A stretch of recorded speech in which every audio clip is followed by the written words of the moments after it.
আলতাপুর ১ নম্বর গ্রাম পঞ্চায়েতের খোয়াশপুর মেহনাজ পারভিনের বড় সাফল্য। উত্তর দিনাজপুর জেলার করণদিঘি থানার আলতাপুর ১ নম্বর গ্রাম পঞ্চায়েতের বড় খোয়াশপুর গ্রামে খুশির হাওয়া। গ্রামের মেয়ে মেহনাজ পারভিন বিএসসি নার্সিং পরীক্ষায় ২৬২৮ র্যাঙ্ক অর্জন করে পরিবার ও গ্রামের মুখ উজ্জ্বল করেছেন। মেহনাজের এই সাফল্যে আনন্দিত তার পরিবারের সদস্যরা। ছোট্ট গ্রাম থেকে কঠোর পরিশ্রম ও পড়াশোনার মাধ্যমে এই সাফল্য অর্জন করায় গর্বিত এলাকাবাসীও। মেহনাজের এই কৃতিত্ব শুধু তার পরিবারের নয়, গোটা বড় খোয়াশপুর গ্রামের গর্ব। তার সাফল্য এলাকার অন্যান্য ছাত্রছাত্রীদের পড়াশোনায় এগিয়ে যেতে অনুপ্রেরণা যোগাবে বলে মনে করছেন স্থানীয়রা।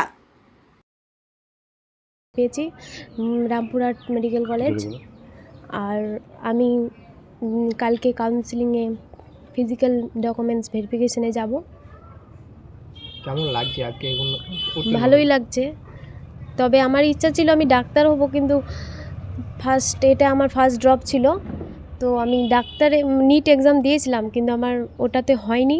আমি জেন পাসটা দিয়েছিলাম, তো জেন পাসে বিএসসি নার্সিং যেহেতু হয়ে গেছে, তো আমার বাবা মার ইচ্ছা যে আমি যেটা পেয়েছি সেটাই নিয়ে নিই। আর নার্সিং অপশানটাও ভালো, এটা দিয়েও ক্যারিয়ার অনেক কিছু আগে পাওয়া যাবে। সেই জন্য আমি মনে করলাম যে এটাও যখন পেয়ে গেছি তো এটাই নিয়ে নিই। আর আমার বাবা মাও চাই যেটা আমি পেয়েছি সেটাই অ্যাকসেপ্ট করে নিই, সেই জন্য আমি এটাই নিয়ে নিলাম। কাউন্সিলিংটা কি অনলাইন হয়েছিল? হ্যাঁ।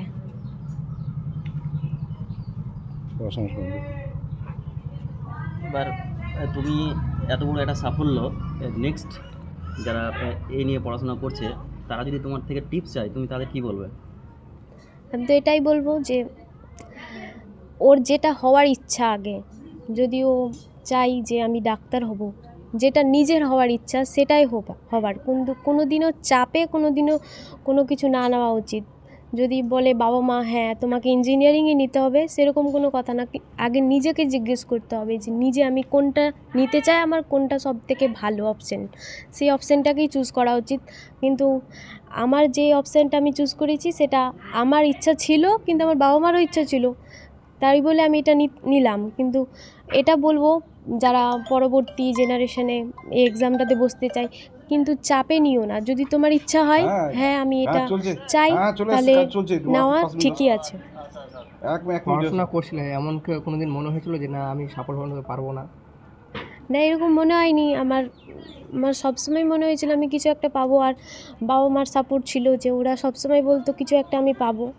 তারা দেখেছিল যে আমি পড়াশোনায় ভালো করতাম, তো ওরা আমাকে সবসময় সাপোর্ট করতো যে আমি কিছু একটা করতে পারবো জীবনে। কোনোদিনও ডিমোটিভেট ফিল করিনি। পড়াশোনার ডেইলি রুটিনটা যারা আজকে ভিডিওটা দেখছে তাদের যদি বলো একটু, খুব ভালো হবে। ডেইলি রুটিন বলতে আমি ছোটো থেকেই মিশনে পড়াশোনা করি। 5 থেকে 12 অবধি আমি মিশনেই পড়াশোনা করি। 10 ঘন্টা এরকম একটা ব্যাপার বলে। হ্যাঁ, আমি তোমার সেক্ষেত্রে ওই 8-9 ঘন্টা ডেইলি রুটিনে পড়তাম। একটা ডেইলি রুটিন ছিল আমার 8-9 ঘন্টা। ঠিক আছে। আমি চাইছি নামটা কি? আমার নাম মেহনাজ পারভিন। পড়াশোনা করতে করতে কী করলো কীভাবে করলো, কীভাবে এত দূর গেল, বা কী আজকে কী করে হঠাৎ খবরটা পেলাম কিনা সব জানো। পড়াশোনা ঠিক কোথা থেকে শুরু করেছিল, আর আজকে জানলে কীভাবে জানতে পারলে আজকে বেশি নার্সিং পাস করেছো? আমি ছোটোবেলায় পড়তাম সব থেকে, যখন আমি 1 to 4 পড়েছি দীপায়নে, করণদিঘি দীপায়নে। তারপর 5 to 8 পড়েছি দোমনা জিডি মিশন। তারপর 9 to 10 পড়েছি আলামিন মিশন। তারপরে 11-12 পড়েছি মালদার একটা নর্থ বেঙ্গল মিশনে, সেখান থেকেই পাস আউট করেছি এইচএস। আর তারপরে আমি নিটের কোচিং করতাম, 1 ইয়ার নিটের কোচিং করেছিলাম মালদাতে পিডাব্লিউতে। তারপর 1 ইয়ারে আমার নিট হয়নি, তো আমি বিএসসি নার্সিং যেহেতু পেয়ে যাচ্ছি, সেই বিএসসি নার্সিংটাই আমি চুজ করে নিলাম। কি বলবেন, আজকে আপনার মেয়ে বিএসসি নার্সিং পাস করেছে? হ্যাঁ, আজকে আমার মেয়ে বিএসসি নার্সিং পাস করেছে, তো আমি খুব খুশি হয়েছি। এটাই আমার বলব। আপনার কি কোনোদিন এরকম হয়েছিল যে আপনার মেয়ে পাস করতে পারবে না? হ্যাঁ, আমার ইচ্ছা ছিল যে আমার মেয়ে আমি ডাক্তার করব, কিন্তু ভাগ্যে মনে হয় নাই ডাক্তার। এটাতে আমরা খুশি হয়েছি। এটাই আপনার মেয়েকে এরকম কোনোদিন রুটিন ছাড়া কি এমনি কোনোদিন দেখেছিলেন বা পড়তে বসতেন হ্যাঁ, বা ও পড়েছেন? সবসময় রুটিন করছিল, দিনে 8-9 ঘন্টা ও পড়ছিল দিনে। আর সবসময় পড়াশোনা, সবসময় ও পড়াশোনার ইচ্ছা ছিল, বলবো যে আমি ছোটো থেকে ও বলছিল যে আমি ডাক্তার হব, কিন্তু ভাগ্যে নাই ডাক্তার হওয়ার। এটাতে বিএসসি নার্সিংয়ে যে পাস করলো, এটাতে গভর্নমেন্ট হিসেবে, ওই জন্য আমরা খুশি। কখন জানতে পারলেন আপনারা? ফোন করলো আমাদেরকে, কাউন্সিলিং করালাম, কাউন্সিলিং করে ফোন করলো গভর্নমেন্ট থেকে। কি বলবেন, আপনার মেয়ে আজকে পাস করেছে? হ্যাঁ, সবাইকে ধন্যবাদ। আর আমার মেয়ে যে আজকে পেয়েছে, এটা একদিন না, আমার অনেক দিনের স্বপ্ন। আমার 3টাই মেয়ে, যে আমি কিছু অন্য কিছু ধান্দা ছিল না, আমার শুধু একটাই নেশা ছিল, আমার মেয়েদের কিছু পড়াতে হবে, পড়িয়ে কিছু করতে হবে। আর আমি যে গ্রামে বাস করি, সব নিত্যন্ত গ্রাম, একদমই খুব মানে শিক্ষার হার খুব কম। এখানে শিক্ষা সুন্দর মানে খুব কম বুঝি আমরা। তবু এই গ্রাম থেকে এই মেয়েগুলোকে আমার পড়াশোনা কোনো মোটামুটি পড়াশোনার কোনো ব্যবস্থা এখানে নেই বলতে হবে। মানে সেরকম শিক্ষা প্রতিষ্ঠান, প্রাইভেট ব্যবস্থা, টিউশন ব্যবস্থা এখান থেকে নেই। আমি প্রথম এই এখান মেয়েদের পড়ানোর জন্য এখান থেকে কোনো দিকে গাড়ি রিজার্ভ করে, নিজস্ব গাড়ি রিজার্ভ করে পড়াশোনার ব্যবস্থা করেছি দীপায়ন স্কুলে। দীপায়ন থেকে নিয়ে আপনার দমনা জিরি মিশন, এবং জিরি মিশন থেকে আপনার আলামিন মিশনে পড়েছিলাম। আমি মেয়েগুলোকে বলতাম যে তোমরা পড়তে হবে।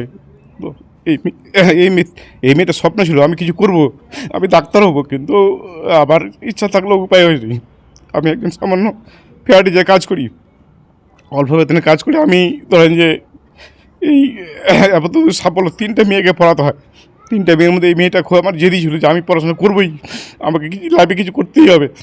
তো যাই হোক, 1 বছর আমি নিটে কোচিং দিয়েছিলাম। নিটে কোচিং দেওয়ার পরে সে 400 মতো র্যাঙ্ক করেছে, কিন্তু নিটে অতটা সাফল্য আসে, যদি অন্য হেমবতী আসে তো ওর ইচ্ছা, হেমবতী ইচ্ছা নাই।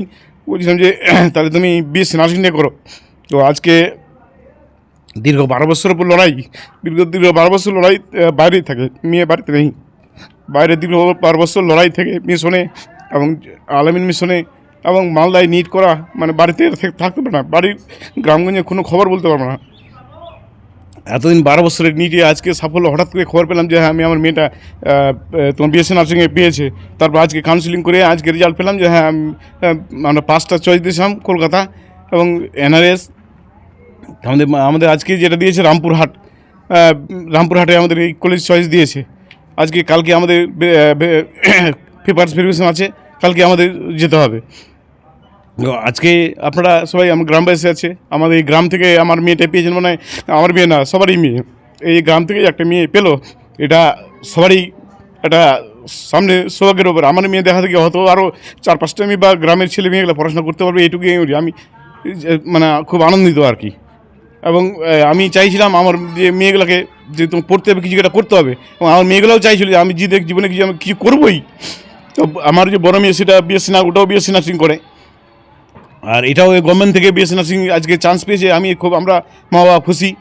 তো এটাই আপনাদের বলতে চাই, বা আমার গ্রামবাসীকে বলতে চাই যে আমি যেরকম আমার 3টা মেয়েকে মেয়ে মনে করিনি, আমি ছেলের মতোই পড়াশোনা করাইছি। কোনোদিন আমি মনে করিনি আমার মেয়ে বা ছেলে আলাদা। মেয়ে হিসাবে আমি 3টা মেয়েকে, আমি অন্য কিছু কাজ করি না, জমি জায়গা গৃহস্থলী খুব কম করি। এই মেয়েগুলোর পিছনে 3টা নিয়ে কাগজপত্র ধরুন পড়াশোনা নিয়েই ব্যস্ত থাকি। তার মধ্যে আজকে এই মেয়েটা আমাকে এত দূর একটা বিএসসি নার্সিং জেম পাস করা তো সহজ ব্যাপার না। আমরা খুব মনে করি সায়েন্স নিয়ে পড়াশোনা করে জেম পাস করতে হয়। জেম পাসের গভর্নমেন্ট পাওয়াটা 4 টাকা কথা নয়। তো যাকে আমার মেয়েটা আমাকে এটুকুই যে দিয়েছে এতদিনের সাফল্যের মধ্যে, আজকে ভাবলাম যে আমার মেয়েটা আমাকে কিছু একটা দিল আর কি। যা পরিশ্রম করেছি, পরিশ্রমের ফল আজকে আমি পেলাম, এটাই আপনাদের কাছে আমার মানে খুব আনন্দিত ব্যাপার। আর মেয়েটাকেও বলবো যে বাবা তুমি স্বপ্নমৃত হও এবং করো, এবং এরপরে আরও অনেক ক্যারিয়ার আছে, তুমি চেষ্টা করো, এবং আমি তোমাদের সঙ্গে আছি, তোমার যা কিছু হেল্প লাগে আমি দিব, কিন্তু তোমাদেরকে এগিয়ে যেতে হবে, এটুকুই আমি বলবো আর কি বাবা হিসেবে। এখন যে সোশ্যাল মিডিয়ায় সবাই আসক্ত হয়ে পড়েছে, ফেসবুক, ইউটিউব, টুইটার, এমনকি হোয়াটসঅ্যাপে, তুমি কতটা সময় বের করেছি সোশ্যাল মিডিয়া ইউজ করতে? এমন না আমি মোবাইল চালাতাম না, চালাতাম, মাইন্ড ফ্রি রাখার জন্য সব কিছুই করা দরকার।